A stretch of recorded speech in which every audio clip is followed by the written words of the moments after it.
Oke, assalamualaikum warahmatullahi wabarakatuh. Bertemu lagi dengan channel saya, Mas Rudy RH. Jangan lupa yang baru melihat video ini, like, comment, share, dan subscribe supaya kalian tidak ketinggalan dengan video-video terbaru saya. Oke, kali ini saya akan berbagi pengalaman atau informasi tentang membeli kendaraan mobil bekas ya, teman-teman. Nah, ini saya informasi ke kalian, kasih tips ke kalian gimana caranya kita memanage keuangan kita ketika kita mau beli mobil bekas ya, teman-teman. Oke ya, teman-teman, yang pertama kita harus tentukan budget ya, teman-teman. Nah, budget ini sangat penting ya, teman-teman, untuk kita membeli kendaraan bekas ya, teman-teman. Ketika kita punya budget 100 juta ke bawah atau 100 juta ke atas, nah kita tentuin mobil apa yang kira-kira akan kita beli ya, teman-teman. Saran saya kita beli untuk pemula ya, teman-teman. Kalau untuk pemula beli mobil mobil bekas itu, saya saranin yang spare partnya tuh murah dan banyak di pasaran ya, teman-teman.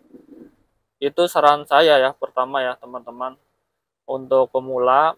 Oke ya, teman-teman, yang kedua saya saranin beli mobil bekas itu dengan uang cash ya, dengan cash ya, teman-teman. Jangan kredit ya. Saya saranin tuh cash, jangan kredit. Kenapa? Ketika kita beli mobil bekas itu pasti ada, di kemudian hari pasti ada kendala atau masalah tentang kerusakan mesin atau ada spare part yang perlu diganti, pasti ada ya, teman-teman. Beda ketika kita beli mobil baru ya, teman-teman. Kalau mobil baru paling kita hanya servis rutin ya, teman-teman. Uh, untuk spare part itu biasanya sampai 5 tahun itu masih aman ya digunakan ya. Tapi ketika kita beli mobil bekas, apalagi tahunnya udah tahun tua, maka nah itu pasti spare partnya banyak yang perlu diganti ya, teman-teman.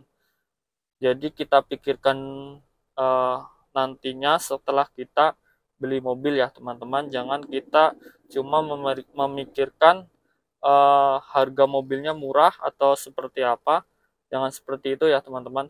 Jadi kita pikirkan juga spare partnya, penggantiannya seperti apa. Nah, itu menjadi pertimbangan ya, teman-teman. Jadi kalau menurut saya itu setelah kita tentuin budget, misalkan budgetnya di bawah 100 juta, maka kita ambil yang harga 90 juta ya, teman-teman. Kita sisahkan 10 juta untuk perbaikan kedepannya ya, teman-teman. Pasti kedepannya itu ada spare part yang perlu diganti ya. Jadi saya saranin tuh sisain 10 juta setelah pembelian cash ya, teman-teman. Jadi kita nggak kebingungan ketika suatu saat nanti mobil itu terkena masalah atau mogok atau seperti apalah, pokoknya pasti kalau beli mobil bekas ya pasti ada masalahnya ya, pasti ada yang haus, ada yang perlu diganti gitu ya, teman-teman. Jadi saranin tuh, saya saranin kalau mau beli mobil bekas itu kita siapkan spare 10 juta ya, teman-teman, untuk penggantiannya, teman-teman. Teman-teman, nah, tips yang ketiga atau saran yang ketiga ini dari saya, ketika kita membeli mobil bekas, bawalah mekanik ya, teman-teman. Ketika kita nggak tahu mesin ya. Tapi kalau ketika kita tahu mesin, ya nggak masalah, nggak bawa mekanik juga nggak masalah ya, teman-teman. Jadi seenggaknya ketika kita beli mobil itu, pasti kita harus cek mesinnya dulu, mesinnya sehat atau enggak, kan kita harus tahu ya, teman-teman. Jadi kita bisa negosiasi ketika ada kerusakan mesin yang perlu diganti ya, teman-teman. Jadi misalkan tadi harganya 70 juta, tapi ternyata ada kerusakan mesin, ganti sekitar spare-nya 500.000 atau gimana, atau 1 juta. Nah, itu bisa harganya turun ya, teman-teman. Bisa dinego ya. Nah, dengan alasan untuk penggantian mesin yang rusak itu ya, teman-teman. Jadi saran saya seperti itu ya teman-teman. Oke ya teman-teman, tips yang keempat dari saya yaitu surat-surat kendaraan bermobil ya teman-teman. Nah, surat-surat ini harus lengkap dan asli ya teman-teman. Dari mulai STNK, BPKB itu asli ya teman-teman. Nah, kita bisa membedakan asli mana yang palsu ya. Kita cek aja dari hologram.